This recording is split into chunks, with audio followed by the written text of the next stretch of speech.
ప్రభువునందు ప్రియులారా,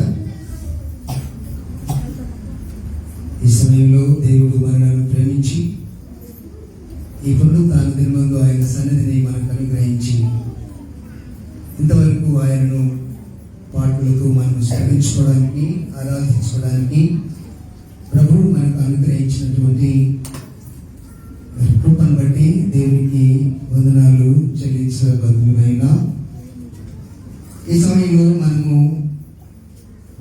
చదువుకున్నటువంటి కీర్తన భాగంలో నుండి ఇవాళ ఒక ప్రత్యేకమైనటువంటి అంశాన్ని మనము ధ్యానం చేసుకుందాం.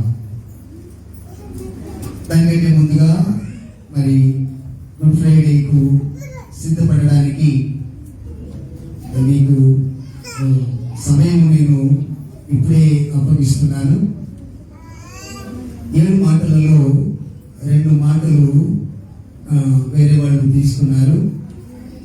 3వ మాట తర్వాత 6వ మాట వెళ్ళిపోయాయి, మాట్లాడే వాళ్ళు తీసుకున్నారు. ఇక 1, 2, 4 తర్వాత 5, 7 ఈ 5 మాటలు మిగిలినవి. వాటిని ఎవరైనా మరి మాట్లాడడానికి సిద్ధపడినటువంటి వారు నాకు ముందుగా మీరు తెలియచేయండి. మీకు కూడా సిద్ధపడడానికి అవకాశం ఉంటుంది. దేవుని సన్నిధిలో ప్రార్థన చేసి ఆ వాటికి దేవుడు మీ ద్వారా ఆ మాటలు ఏమి మాట్లాడాలనుకుంటున్నారో నేను సిద్ధపడండి. బాబు గారు ఒకటి మాట్లాడబోతున్నారు, అలాగే గ్రేసి, తర్వాత ఆంటీ, ఇంకా ఎవరైనా మరి సిద్ధపడినటువంటి వారు నేను చెప్పలేండి. మీరు ఎన్నుకోండి, మీ మాటలు ఎవరికి ఏం కావాలో మీరు ఎన్నుకున్నటువంటివే దేవుడు మీ చేత మాట్లాడించేటటువంటి అంశాలుగా మనము ఈ సంవత్సరం గుడ్ ఫ్రైడేలో మనము ధ్యానం చేసుకుపోతున్నాం. ఆ సమయానికి పరిస్థితులన్నీ అనుకూలంగా ఉండేలాగా మరి ఏ విధమైనటువంటి ఆటంకాలు కలగకుండా మనమందరం ఇలా సామూహికంగా సమావేశమై ఆ దినాన్ని ధ్యానం చేసుకోగలిగేటటువంటి కృప దేవుడు అనుగ్రహించినట్లుగా ప్రార్థన పూర్వకంగా మీరందరూ సిద్ధపడాలని నేను మనవి చేస్తున్నాను. 7 మాటలు అయిపోయినా సరే తర్వాత మీ అనుభవాలు కూడా ఎవరైనా పంచుకోవచ్చు. 7 కాకపోతే మరి ఎంతమందైనా సమయాన్ని దృష్టిలో పెట్టుకొని ఆ రోజు మనము వాక్యానికి ధ్యానం చేసుకుంటాం. ఈ సమయంలో మనం చదువుకున్నటువంటి వాక్య భాగంలో కీర్తనల గ్రంథం కొరాహు కుమారుడు పాడినటువంటి కీర్తన 48వ అధ్యాయాన్ని మనము ఉత్తరాగా చదువుకున్నాం. ఈ కీర్తనలో ప్రధానమైనటువంటి అంశం ఏంటంటే యెరూషలేము నగరాన్ని గురించి, సియోను నగరాన్ని గురించి, ఇశ్రాయేలు ప్రజలను గురించి, యెరూషలేము పట్టణాన్ని గురించి, దాని సౌందర్యాన్ని గురించి, దాని భద్రతను గురించినటువంటి అంశాలు ఈ కీర్తన భాగంలో మనము విన్నాం ప్రియులారా. ఇందులో నుండి ఈ సమయంలో మనం ఒక ప్రత్యేకమైనటువంటి ఉపదేశాన్ని ఈ ఆదివారంన మనము తీసుకోబోతున్నాం. జాగ్రత్తగా మనము ఆలకిద్దాం ప్రియులారా. విశేషమైన గొప్ప ప్రవచనం ఏమిటంటే 12వ వచనం చదవండి ఒకసారి. ముందు రాబో తరములకు దాని వివరము మీరు చెప్పినట్లు సియోను చుట్టూ తిరుగుచు దాని చుట్టూ సంచరించుని, దాని బురుజులను లెక్కించుని, దాని ప్రాకారములను నిదానించి చూడుడి, దాని నగరులలో సంచరించు వాటిని చూడుడి. ఈ దేవుడు సదాకాలం మనకు దేవుడై ఉన్నాడు. మరణము వరకు ఆయన మనలను నడిపించును. ప్రస్తుతము ఈ ప్రవచనము ఇప్పుడు జరుగుతూ ఉంటున్నటువంటి పరిస్థితులను ఒక్కసారి మనము దృష్టించి ఇందులో ఉన్నటువంటి ఆత్మీయ సారాంశాన్ని మనము ధ్యానం చేసుకోబోతున్నాం ప్రియులారా. ఇవాళ చాలా మంది పుణ్యక్షేత్రాలు దర్శించడానికి వెళుతూ ఉంటారు.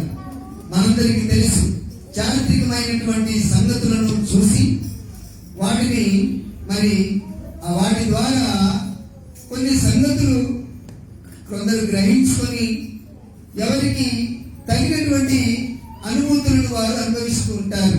కొందరు ఆధ్యాత్మికమైనటువంటి మేలులను పొందుతుంటారు. కొందరు మరి ఏదో కళ్ళకు ఇంపైనటువంటివిగా చూసి ఆనందిస్తూ ఉంటారు.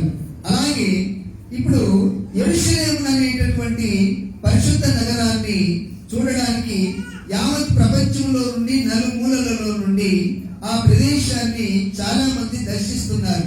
సరిగ్గా ఎలాగైతే ఇప్పుడు వాక్యంలో చెప్పబడిందో అంత పరిశీలనగా ఇవాళ అక్కడ గైడ్స్ నుండి విషయాలను తెలియజేస్తున్నారు. మనం అంత దూరం వెళ్ళక్కర్లేదు. మామూలుగా ప్రపంచాన్ని దేవుడు మన అరచేతిలో పెట్టినట్లుగా దేవుని వాక్యంలో ఉన్నది.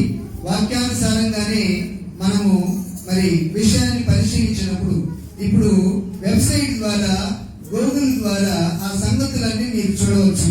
మామూలుగా తెలుగులోనే యూట్యూబ్లోకైనా వెళ్ళండి, లేకపోతే గూగుల్లోకైనా వెళ్ళి మీరు జస్ట్ యెరూషలేము అనేటటువంటి పట్టణం అనే పేరు కొడితే చాలన్నమాట. దానికి సంబంధించినటువంటి సంగతులన్నీ ప్రత్యక్షంగా మనం చూడవచ్చు. ఇప్పుడు ప్రస్తుతం చూస్తున్నటువంటి వారిని కూడా మనం చూడవచ్చు.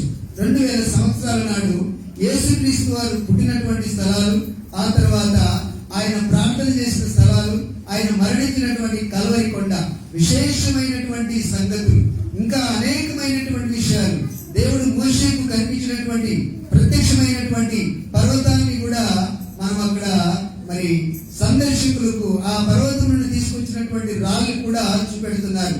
ఏ చిన్న ముక్కను పగలగొట్టినా, ఇంతలో రాయిని పగలగొట్టి దాన్ని చిన్న చిన్న ముక్కలు చేస్తే ప్రతి ముక్కలో కూడా దేవుడు మోషేతో పొదలో మాట్లాడినటువంటి చిత్రం కనిపిస్తుంది.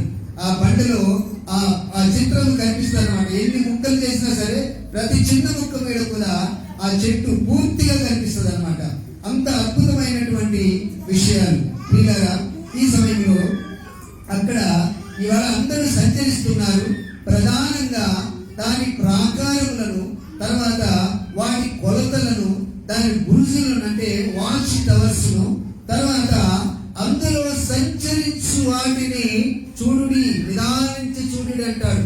ఇవాళ యెరూషలేము నగరము ప్రాకారం మీద మరి దక్షిణకు వెస్టర్న్ వాల్ అంటే పడమ వెస్టర్న్ వాల్, వీపింగ్ వాల్ అని కూడా దానికి పేరు అన్నమాట. ఏడుపు గోడ అని పేరు. మిగిలినటువంటి ఒక గోడ ఉంది. ఆ గోడ మీద నక్కలు సంచారము చేస్తున్నాయి. ప్రియులారా, ఇప్పుడు జరుగుతున్నటువంటి ప్రవచనం ఇది. కాబట్టి ఈ సమయంలో చాలా విశేషమైనటువంటి అంశాన్ని మనం ఇప్పుడు ధ్యానం చేసుకోబోతున్నాం.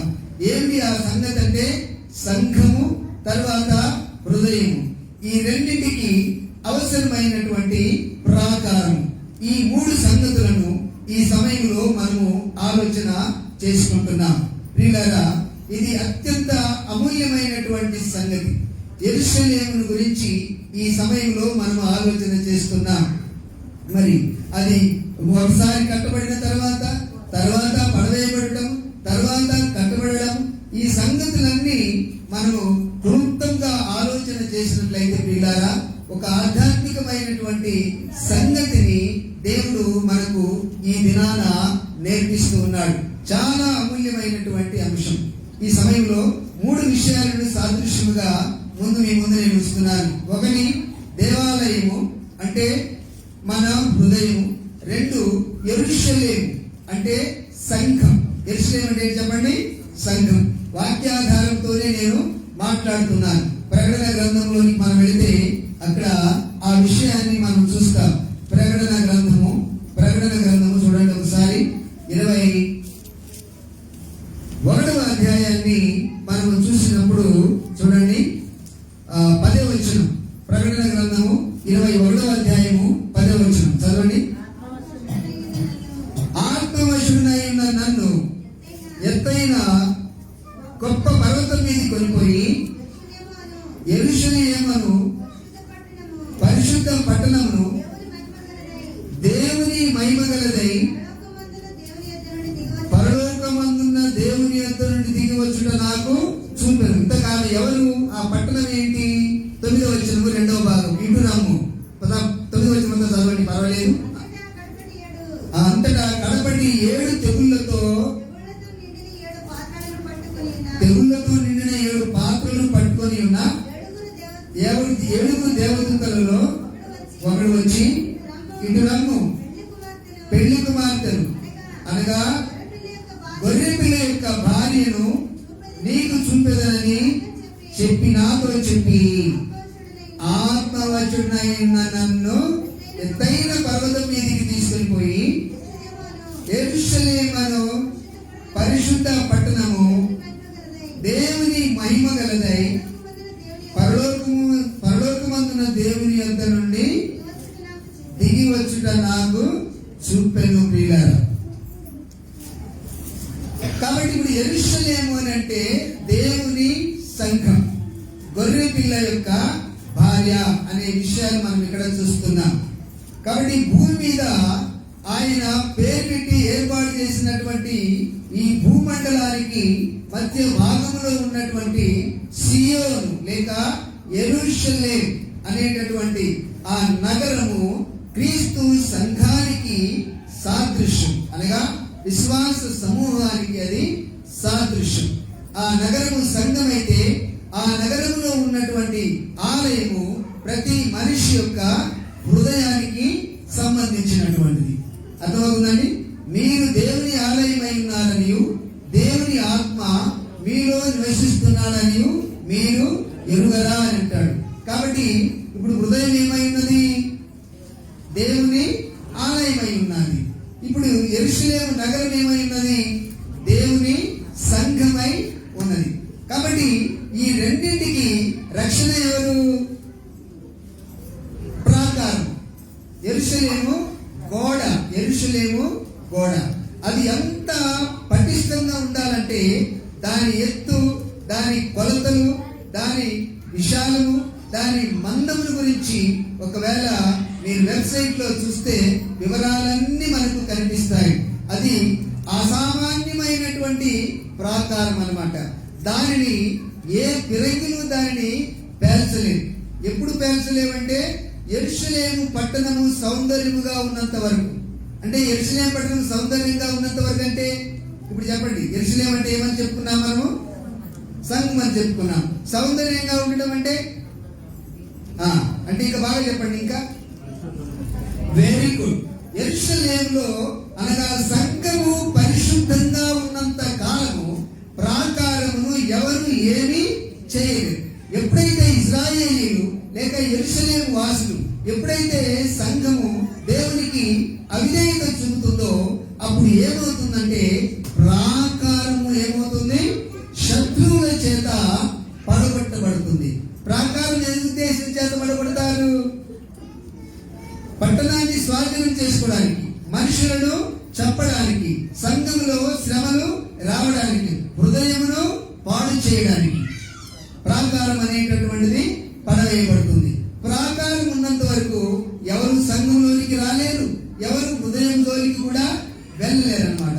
కాబట్టి ఇవాళ మన అంశం ఏంటంటే ప్రాకారమును జాగ్రత్తగా మనము కాపాడుకోవాలంటే యెరూషలేము పట్టణము సౌందర్యముగా ఉండాలి. అంటే దేవుని ఆజ్ఞలను అనుసరించి కుడికి గాని ఎడమకి గాని తిరగకుండా ప్రాకారం భద్రంగా మనల్ని కాపాడేలాగా మనము జాగ్రత్త పడాలి.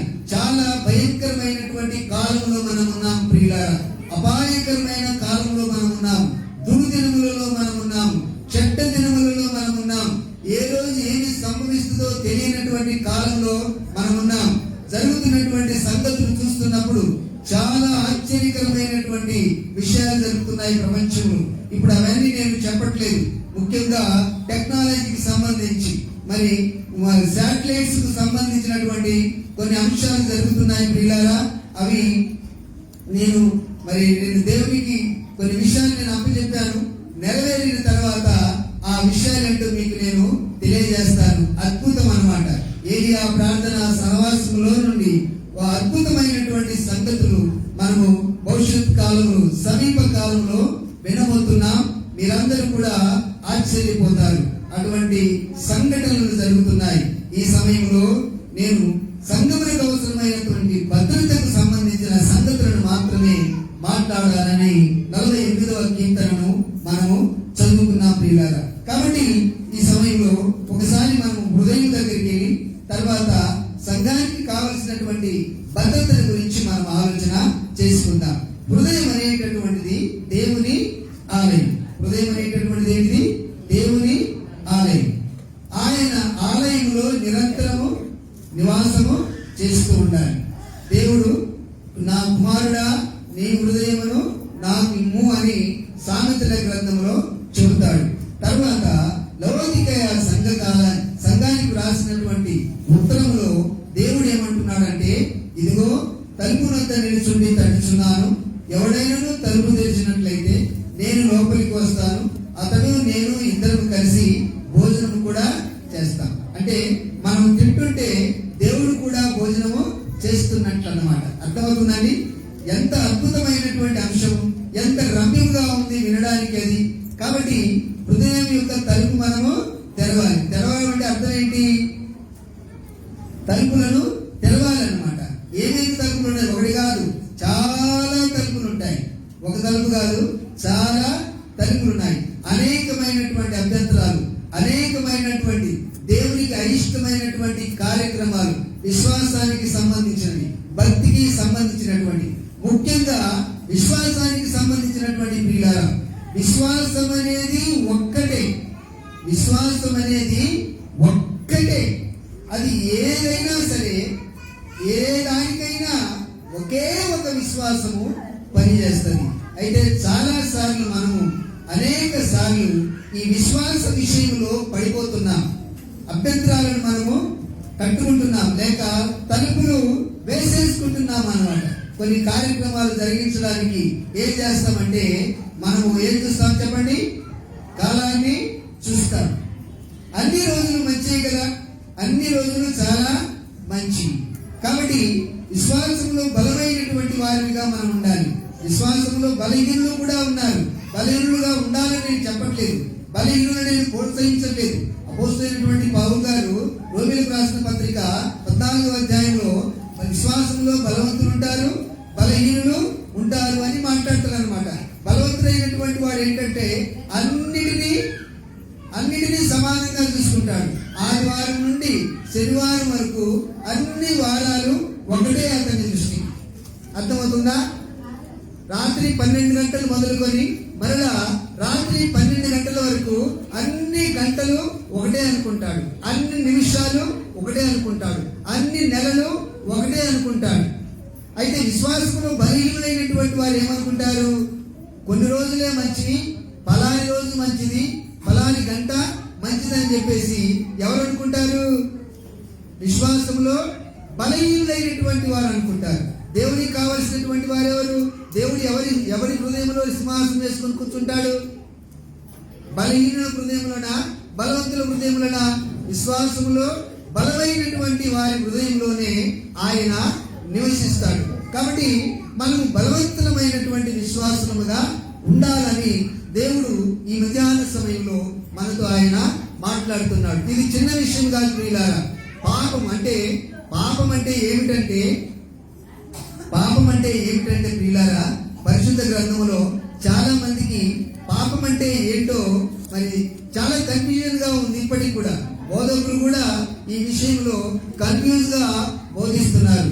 యేసు ప్రభు వారు చాలా చక్కగా, చాలా స్పష్టంగా చెప్పాడు ఏంటి పాపం అంటే. పాపం అంటే ఏంటి? ఏది మనల్ని అపరిశుద్ధులుగా చేస్తుంది, ఏది మనల్ని పాపులుగా చేస్తుంది అనేటటువంటి విషయాన్ని యేసుక్రీస్తు వారు చాలా స్పష్టంగా తెలియజేయడం అనేటటువంటిది జరిగిందనమాట. ఏంటంటే మనుషుని చెప్పలేంటి, మీరు అనుకుంటారేమో అనుకుంటున్నాను నేను, వెలుపటి నుండి లోపలికి వెళ్ళిన ఈ మనుషుల్ని అపవిత్రపరచరు, కానీ లోపల నుండి అంటే దేంట్లో నుంచి? హృదయములో నుండి బయటికి వచ్చేటటువంటివి మనుషుని అపవిత్ర పరుస్తాయి. కాబట్టి ఇక్కడ విశ్వాస మూలము కానిది ఏదో అది పాపం అంటాడు. రోమీయులకు రాసిన పత్రిక 14వ అధ్యాయము ఆఖరి వచనంలో ఆ మాట అపోస్తలుడైనటువంటి పౌలు గారు మాట్లాడతారు. చూడండి, విశ్వాస మూలము కానిది ఏదో అది పాపము. దేవుడు ఒక్కటే, విశ్వాసము ఒక్కటే, బాప్తిస్మము ఒక్కటే. అర్థమవుతుందండి? కాబట్టి విశ్వాసం అనేటటువంటిది ఒక్కటే. అంటే నేను మరి ఓపెన్ గా బయటపడలేకపోతున్నాను ఈ విషయాన్ని గురించి, అంటే చెప్పలేకపోతున్నాను. మీరు సూక్ష్మంగా అర్థం చేసుకోవాలి ప్రియులారా. మీ నమ్మకాలు ఎలా ఉన్నాయి, మన నమ్మకాలు ఎలాగ ఉన్నాయి. విశ్వాసం అనేది దేవుడు మనకు అనుగ్రహించినటువంటి ఒక మహా గొప్ప వరం. అది సామాన్యమైనటువంటిది కాదు. నిజంగా అది కనుక మనలో ఉంటే యేసు ప్రభువారు చెప్పినటువంటి మాటలు మనం గుర్తు చేసుకొని, అయినా మనలో విశ్వాసం ఉందా లేదని చెప్పేసి పరీక్ష కూడా మనం చేసుకోవచ్చు, టెస్ట్ కూడా మనము చేసుకోవచ్చు. నేను చేసుకోవచ్చు, మీరు చేసుకోవచ్చు. మీరు చేయండి నన్ను అంటే నేనేం చెప్పలేను. నాకు అవసరమైతే నేను చేసుకుంటాను. నాకు విశ్వాసం ఉంది కాబట్టి నేను పరీక్షించడానికి అంగీకరించాను. అయితే దేవుడు మన విశ్వాసాన్ని పరీక్షించడానికి మనకు అనేక సార్లు కొన్ని శ్రమలు, ఇరుకులు, ఇబ్బందులు వస్తుంటాయి. అవి దేవుడు మన విశ్వాసాన్ని పరీక్షించడానికి ఏర్పాటు చేసినటువంటి సాధనాలుగా మనం భావించి విశ్వాసం ద్వారా వాటిని మనము జయించాలన్నమాట. నమ్మినటువంటి వారికి సమస్తము సాధ్యం. కాబట్టి మీలారా, ఈ సమయంలో మన నమ్మకాలు ఎలా ఉన్నాయి? చాలా సార్లు కొన్ని సందర్భాల్లో ఈ నమ్మకాల దగ్గర మనం ఏమైపోతుంటామంటే పడిపోతుంటాం. అలాగే సహోదర ప్రేమ, సమానత్వం అనేటటువంటి విషయం. మొదటిది విశ్వాసము, రెండవది ప్రేమ, మూడవది నిరీక్షణ. ఈ మూడింటిలో శ్రేష్టమైనది ఏంటిది? ప్రేమే. ఈ మూడింటిలో శ్రేష్టమైనటువంటిది ఏంటి? ప్రేమే. విశ్వాసం ఉంటే ప్రేమ ఉండకపోవచ్చు, నిరీక్షణ ఉండకపోవచ్చు. అర్థమవుతుందండి? నిరీక్షణ ఉంటే ప్రేమ ఉండలేకపోవచ్చు, తర్వాత విశ్వాసము ఉండకపోవచ్చు. కానీ ప్రేమ అనేది ఉంటే ప్రేమలో ఏముంటుంది? విశ్వాసం ఉంటుంది, నిరీక్షణ కూడా ఉంటుంది. కాబట్టి ఈ మూడింటిలో ఏంటిది గొప్ప అంటే ప్రేమ. ఆ ప్రేమ ఏమి ప్రేమ? సహోదర ప్రేమ. సహోదర ప్రేమ అంటే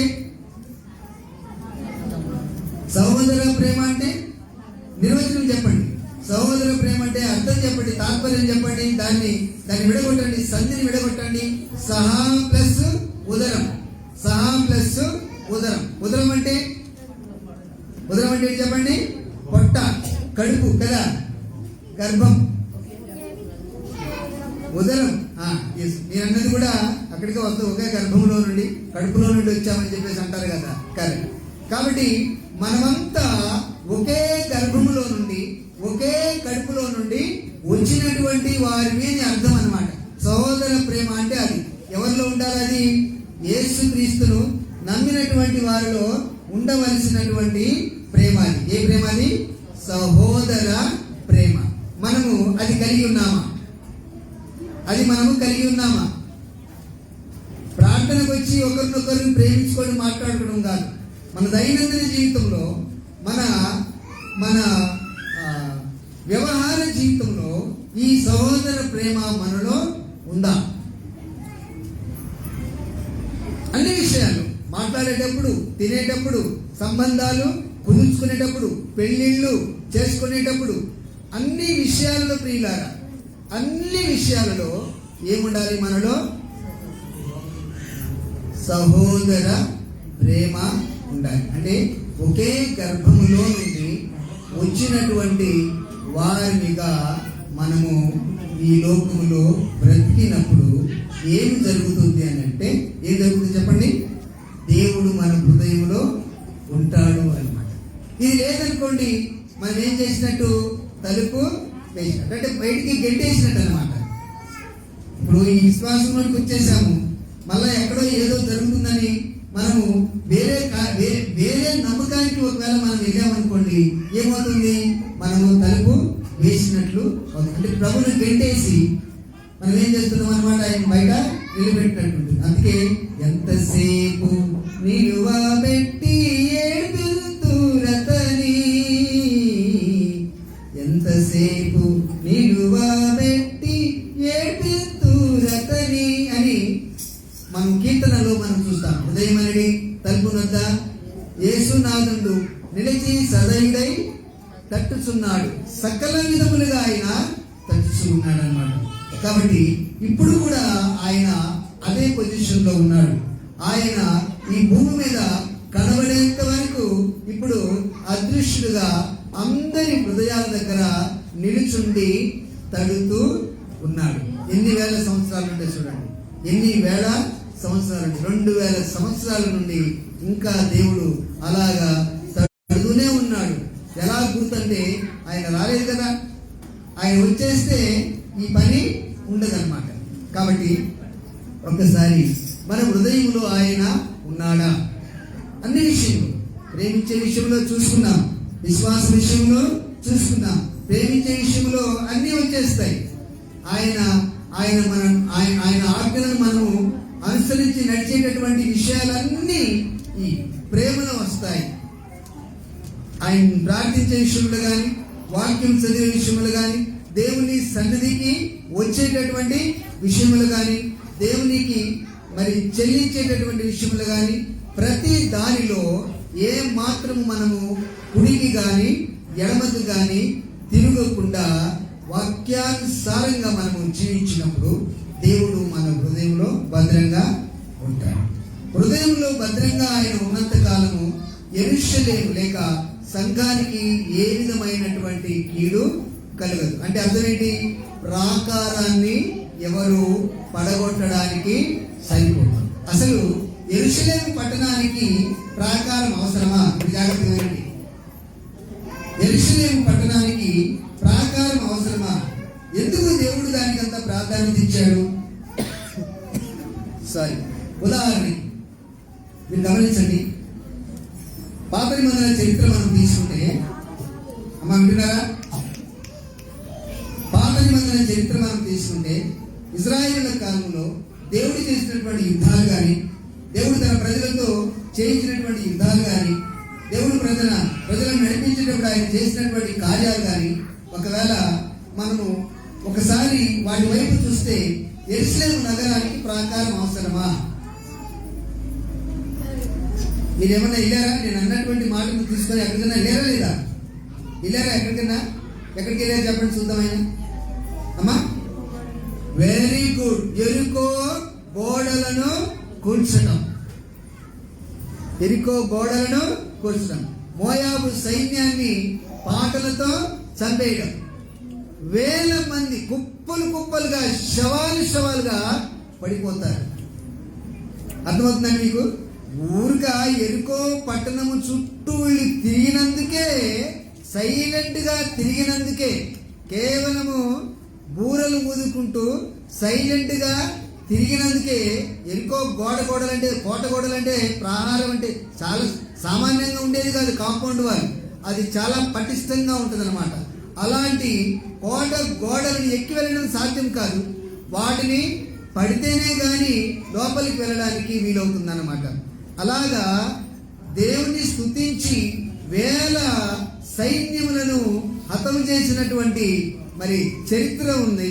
మామూలుగా అలా చూస్తే, అలా నడిస్తే కోట గోడలు కూలిపోయినటువంటి చరిత్రలు ఉన్నాయి.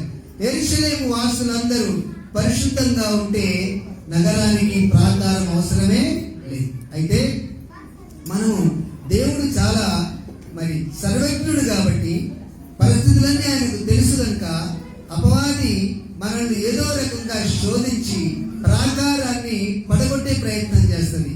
ప్రాకారం అంటే అర్థం ఏంటంటే దేవుడు మన చుట్టూ వేసినటువంటి కంచె, కాంపౌండ్ కదండి. ఎక్కడుందన్నమాట? అమ్మా యోబు గ్రంథంలో కదా. Very good. ఏమంటాడు అపవాది దేవుడితో? నువ్వు అతని చుట్టూ, అతన్ని కలిగినటువంటి సమస్తము చుట్టూ నువ్వేమేశావు? కంచె వేశావు. కాబట్టి అతన్ని నేను విడిచిపెట్టలేదు. నిన్ను గట్టిగా నమ్ముకున్నాడు. ఒకసారి ఆ కంచెను తీసేయి. యెరూషలేము కోట గోడలు కూలినాయంటే ఎవరు పర్మిషన్ ఇచ్చారు? దేవుడు పర్మిషన్ ఇస్తేనే శత్రువులు ఆ కోట గోడను కూల్చడానికి వీలవుతుంది. దేవుడు పర్మిషన్ ఇవ్వకపోతే ఎవరు ఆ గోడలని కూల్చలేరు. ఆ గోడకు అన్ని ద్వారాలు ఉన్నాయి. ఎన్ని ద్వారాలు ఉన్నాయి? 12 ద్వారాలు ఉన్నాయి ఆ పట్టణానికి. ఒకసారి నాకు ఒక బుక్ ఇవ్వండి, పరలోక పట్టణం.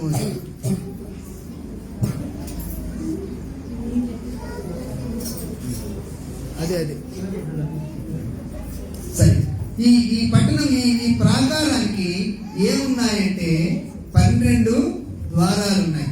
ఈ 12 ద్వారాలకు ఒక్కొక్క ద్వారానికి ఒక్కొక్క ప్రత్యేకత ఉందన్నమాట. కొన్ని పెద్దవి ఉంటాయి, కొన్ని చిన్నవి ఉంటాయి. ఈ యెరూషలేము ప్రాకారం అనేటటువంటి దానికి ద్వారాలు ఉన్నాయి. కొన్ని పెద్దవి, కొన్ని చిన్నవి, కొన్ని ఒకటేమో సూది బెజ్జం అనే ద్వారం ఉంది. ఒకటేంటి చెప్పండి? సూది బెజ్జం అనే ద్వారం ఉంది. ఆ ద్వారం గుండా ఒంటె కూడా దూరిపోవచ్చు, పడుకొని మోకాళ్ళ మీద ఉండి వెళ్ళొచ్చు. అది ఎలా ఉంటుందంటే ఇలాగుండి ఇలా ఉంటుంది అనమాట. టీ ఆకారంలో ఉంటుంది. ఒక మనిషి ఒంటె కూర్చుంటే ఎలా కనపడుతుంది?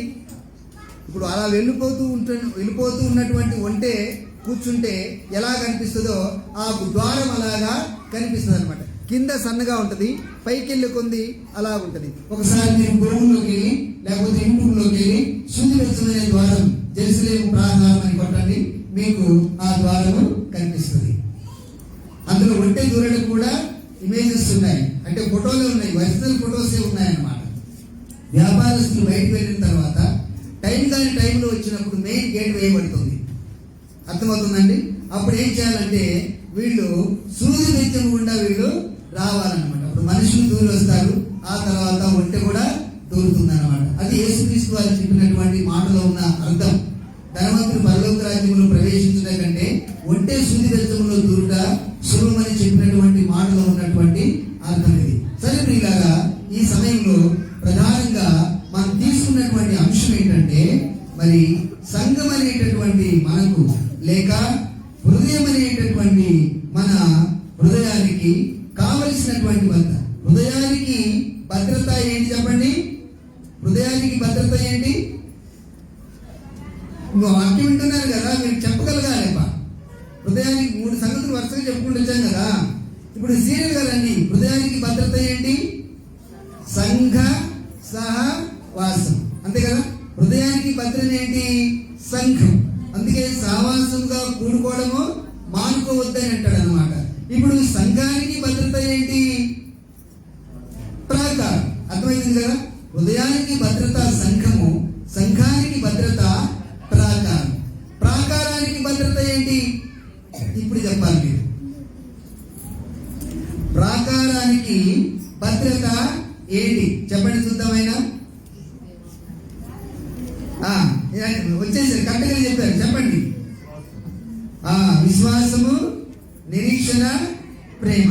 రైట్. అంటే మన పరిశుద్ధ జీవితమే ప్రాకారానికి భద్రత. అర్థమవుతుంది కదండి. మన పరిశుద్ధ జీవితమే ప్రాకారానికి భద్రత. మీకు లేదమ్మా, పరలోక పట్టణం అనే పాఠకాలు లేదు. కాబట్టి ఈ సమయంలో సాతాను యేసు ప్రభువుతో మాట్లాడినటువంటి మాటను మనము గమనించినప్పుడు అక్కడ యోబుకు దేవుడు ఏం చేశాడంటే, యోబుకు ఏం చేశాడు చెప్పండి? యోబుకు ఏం చేశాడు? కంచె వేశాడు, అంటే ప్రాకారమును వేశాడు. ఇప్పుడు మనకు ఆ ప్రాకారం కావాలంటే ఏం చేయాలని చెప్పుకున్నాం మనము? ప్రేమ, విశ్వాసము, ప్రేమ, నిరీక్షణ లేక పరిశుద్ధత. దేవునికి అనుకూలమైనటువంటి విధానములో మనము జీవించినప్పుడు, దేవునికి ఇష్టలుగా మనం ఉన్నప్పుడు మన ప్రాకారము భద్రంగా ఉంటుంది. అంటే సంఘము దేవుని ఎడల భయభక్తులు కలిగి ఉన్నంత వరకు ప్రాకారమునకు ఏ విధమైనటువంటి దోకా లేదు, ప్రాకారములకు ఎటువంటి నష్టము కలగదు. కాబట్టి మనం ఎలా ఉన్నాం, మన సహవాసం ఎలా ఉంది, దేవుడితో మన సహవాసం ఎలా ఉంది, సంఘముతో మన సహవాసము ఎలా ఉంది అనే విషయాలు ఈ సమయంలో మనం పరీక్షించుకోవాలి ప్రియులారా. ఎందుకంటే లోకమంతటి మీదికి శోధన కాలము వచ్చేసింది. కాబట్టి మనము చాలా జాగ్రత్తగా మన కుటుంబాలను మనము జాగ్రత్తగా కాపాడుకోవాలి. అన్ని వచ్చేస్తాయి. హృదయం బాగుంటే కుటుంబం బాగుంటుంది, కుటుంబం బాగుంటే సంఘము బాగుంటుంది. కాబట్టి ప్రధానమైనటువంటిది ఏంటంటే ఆత్మ సంబంధమైనటువంటి సహవాసము. ఇది చాలా అమూల్యమైనటువంటిది. కాబట్టి యోబు విషయంలో అదే మనం చూస్తాం. ఎందుకు యోబు దేవుడు కంచె వేశాడు అని అంటే, ఆ మాట సరిగ్గా నాకు చూపెట్టండి చూద్దాం. ఆయన మీరు యోబుకు ఎందుకు దేవుడు కంచె వేశాడు ఆ విషయంలో దేవుడు చెప్పేటటువంటి మాట వినండి. దేవుడు యోబు విషయంలో ఇచ్చిన సర్టిఫికేట్ చెప్పండి. నాకు యోబుకి ఇచ్చిన సర్టిఫికేట్ చెప్పండి. ఏ గ్రంథం చదివి ఆ సర్టిఫికేట్ కావాలి.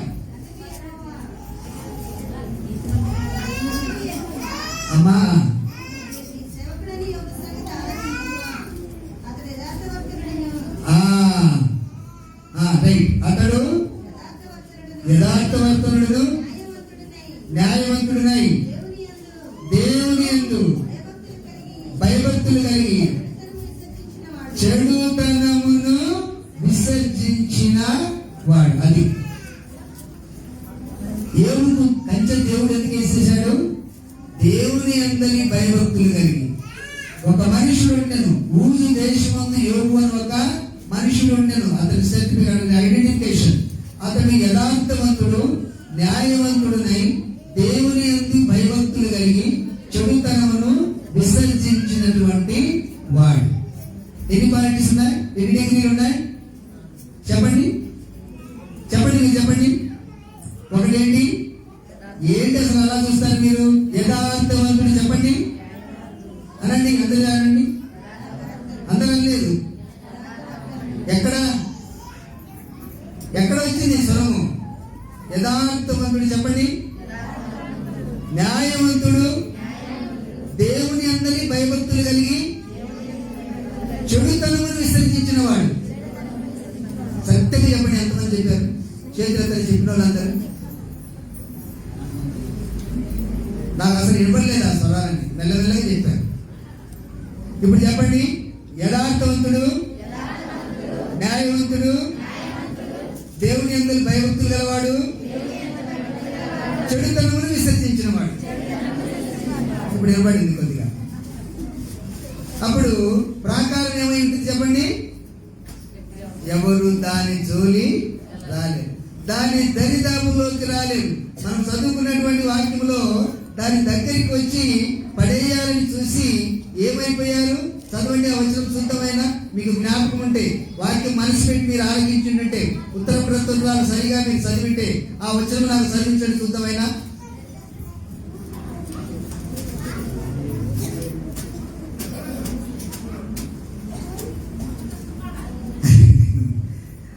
రాజులందరూ ఏకంగా కూడి వస్తారు యెరూషలేము మీదకి. రాజులందరూ, ప్రపంచంలో ఉన్నటువంటి నలువైపులు ఉన్నటువంటి రాజులందరూ దండెత్తి యెరూషలేము మీదకి వెళ్తారు. భవిష్యత్తులో కూడా వెళ్తారు, గతంలో కూడా వెళ్ళారు. వారు దాన్ని చూసిన వెంటనే ఆశ్చర్యపడి భ్రమపడి త్వరగా వెళ్ళిపోయి, తర్వాత ఇంకా వారతడు నుండగా వణుకును ప్రసవించు స్త్రీ వేదనయు వారికి పుట్టెను. కదా? ఎందుకు? ఏమైంది? యెరూషలేము నగరం ఏమైంది? సంఘం ఏమైంది? దేవునికి ఇష్టంగా ఉంది. సంఘం ఏమైంది? యథార్థంగా ఉంది, న్యాయంగా ఉంది, దేవుని అందరి భయభక్తులు కలిగి ఉంది, చెడుతనమును విసర్జించింది. కాబట్టి ప్రాకారాన్ని చూసి వారికి వణుకు పుట్టింది, దాని గురుజును చూసి వణుకు పుట్టింది, దాని డోర్ను చూసి వణుకు పుట్టింది అన్నమాట. రాజులందరూ కూడా పారిపోతారు. మన దినవృత్తాంతర గ్రంథాల్లో మనం చూసినప్పుడు, రాజుల గ్రంథాల్లో మనం చూసినప్పుడు తెల్లారి లేచి చూస్తారు యెరూషలేమీయులందరూ. సంఘస్థులందరూ తెల్లారి లేచి చూసినప్పటికీ వారి మీదకి వచ్చినటువంటి తెగుళ్ళు, వారి మీదకి వచ్చినటువంటి వైరస్లు, వారి మీదకి వచ్చినటువంటి శత్రువులందరూ కుప్పలు కుప్పలుగా శవాలై పడిపోయి ఉంటారు. అర్థమవుతుందా మీకు? విషయం అర్థమవుతుందా? కాబట్టి ఎంత సెక్యూరిటీ. దీనికి ఏమైనా డబ్బు కావాలా? దీనికి ఏమైనా యాక్షన్స్ కావాలా? ఏం అవసరం. ఏం కావాలి మనకు? విశ్వాసము, ప్రేమ, నిరీక్షణ. కాబట్టి పిల్లరా, ఈ సమయంలో మన ప్రాకారము భద్రంగా ఉండేలాగా మనము. అయితే ఇది అక్షరార్థమైనటువంటి ప్రాకారమే, కానీ ఆత్మ సంబంధమైనటువంటి ప్రాకారము మనకు ముందు రాబోతుంది. నూతన యెరూషలేము అంటే మనం కట్టబడుతున్నటువంటిది. ఇప్పుడు మనం ఊహించుకున్నటువంటి ఈ పట్టణమే యాజ్ ఇట్ ఈజ్ గా మెటీరియల్స్ వేరు, ఆకారం అంతా ఒకటి. ఇప్పుడు యెరూషలేము ఏ ఆకారంలో ఉందో, యెరూషలేము ప్రాకారం ఏ ఆకారంలో ఉందో, యెరూషలేములో దేవాలయం ఏ ఆకారం ఉండాలో అదే ఆకారము, అదే కొలతలతో పరలోకము నుండి ఆత్మ సంబంధమైనటువంటి యెరూషలేము పట్టణము లేక సంఘం మనమే అక్కడ ఉండేది. ఆ పదార్థాల్లో ఉండేటటువంటి మెటీరియల్స్ అంతా మనమే. అర్థమవుతుందండి? ఏంటంటే ఆ మెటీరియల్స్ ప్రకటన గ్రంథం ఇప్పుడు చదవండి, త్వరగా చదువుకొని మనం ముగించుకుందాం. ప్రకటన గ్రంథము 21వ అధ్యాయము, ప్రకటన గ్రంథము 21వ అధ్యాయము చూడండి, 11వ వచనం నుండి మనము చూద్దాం. అందరి జాగ్రత్త ఉండండి. దాని అందరి వెలుగు దగదగ మెరియు సూర్యకాంతము వంటి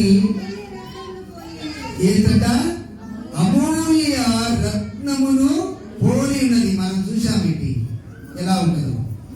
రత్నాలు చూసారు మీరు? అమూల్యమైన రత్నాలు నేను చూడలేదు, ఎక్కడ నేను చూడలేదు. ఏ జ్యువెలరీ షాప్లోకి వెళ్ళాను, నేను ఎక్కడ కనపడలేదు. ఈ బైబిల్లో చెప్పినటువంటి రత్నాలు నేను చూడలేదు. ఇంకా ఆ పట్టణమునకు ఎత్తైన గొప్ప ప్రాకారమును 12 గుమ్మములను ఉండెను.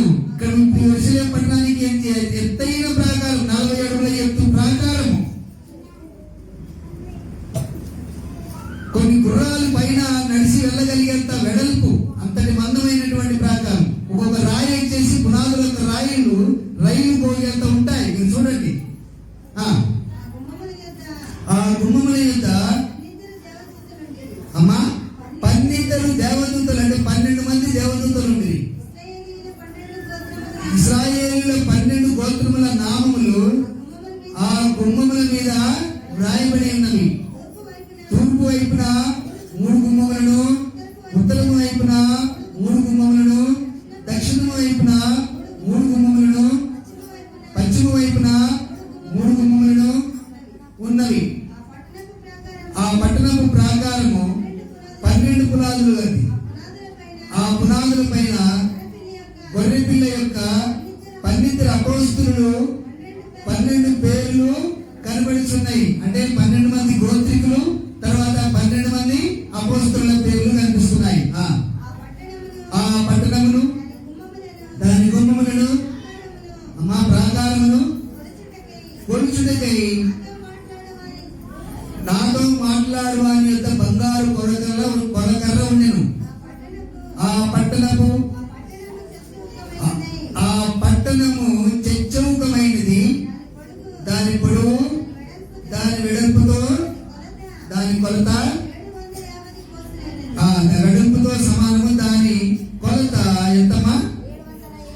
750 మోసులైనది. దాని పొడుగును, ఎత్తును, వెడల్పును సమానముగా ఉన్నది. మరియు అతడు ప్రాకారమును కొలవగా అది మనిషిని కొలత చొప్పున 144 మూరలైనది. ఆ కొలత దేవదూత కొలతయే. ఆ పట్టణపు ప్రాకారము ఏంటంట? సూర్యకాంతములతో. మీరు ఎవరైనా చూసారా సూర్యకాంతాలు? మనం చూసామండి. మీరు చూసారా? బంగారు కొట్టుకు వెళ్తారు కదా మీరు, లేవు కదా? ఉన్నాయి, మనం చూడలేదు. సూర్యకాంతపు చెప్పకండమ్మా. సూర్యకాంతములతో కట్టబడిందంటే ఏంటిది? ప్రాకారమా? పట్టణము స్వచ్ఛముగు స్ఫటికముతో సమానమైన శుద్ధ సువర్ణముగా ఉన్నది. ఏంటిదంటే ఇది? పట్టణము ఎలా ఉందంట? స్వచ్ఛముగు స్ఫటికముతో సమానమైన. అంటే ఇప్పుడు స్ఫటికం అంటే గాజు ఉంటుంది కదా, గాజు అంటే మనము అర్థం, లావపాటి అర్థం ఉందనుకోండి. స్ఫటికం అంటే అదే మనము ఏం చెప్పాలి,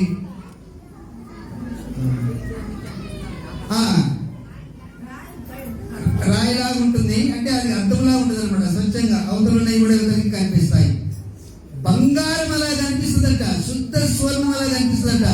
బంగారము ఇటు నుంచి చూస్తే అటుపక్క ఏం కనపడదు, కానీ ఆ బంగారము ఇటు పక్క నుంచి చూస్తే అటుపక్క కనిపిస్తుంది అనమాట. అటువంటి బంగారం అండి. ఇక్కడ భూలోకంలో ఎక్కడ అది లేదు. అర్థమవుతుందండి? బంగారం అసలు అమ్మ. ఆ పట్టణపు ప్రాకారం పునాదులు అమూల్యమైన నానావిధ రత్నములతో అలంకరింపబడి ఉండెను.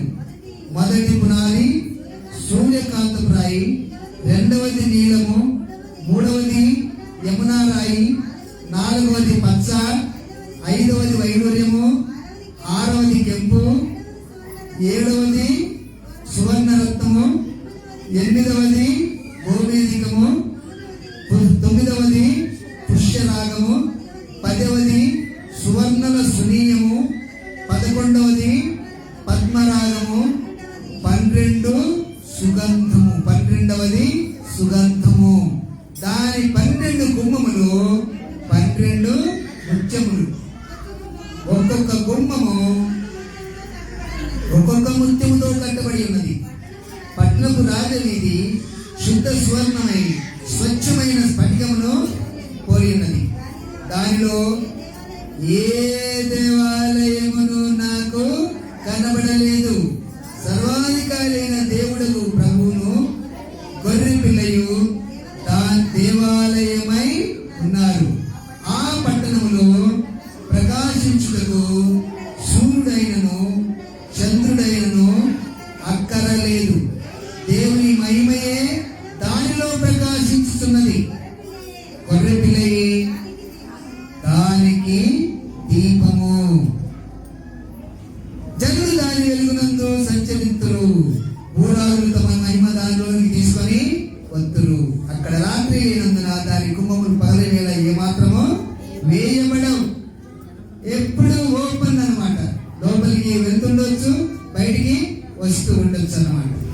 బైబిల్లో ఆ మాట రాయబడి ఉంటుంది. యేసుక్రీస్తు వారు యోహాను సువార్తలో ఆ మాటలు చెప్పేస్తారు. కాబట్టి వీళ్ళారా, ఈ పట్టణం ఎవరిని చెప్పండి? ఇప్పుడు ఈ పట్టణం అంతా ఎవరిని? మనం ఎక్కడెక్కడ ఉన్నాము? ఏ స్థానంలో మనం ఉన్నాము? మనదే. గొర్రెపిల్ల యొక్క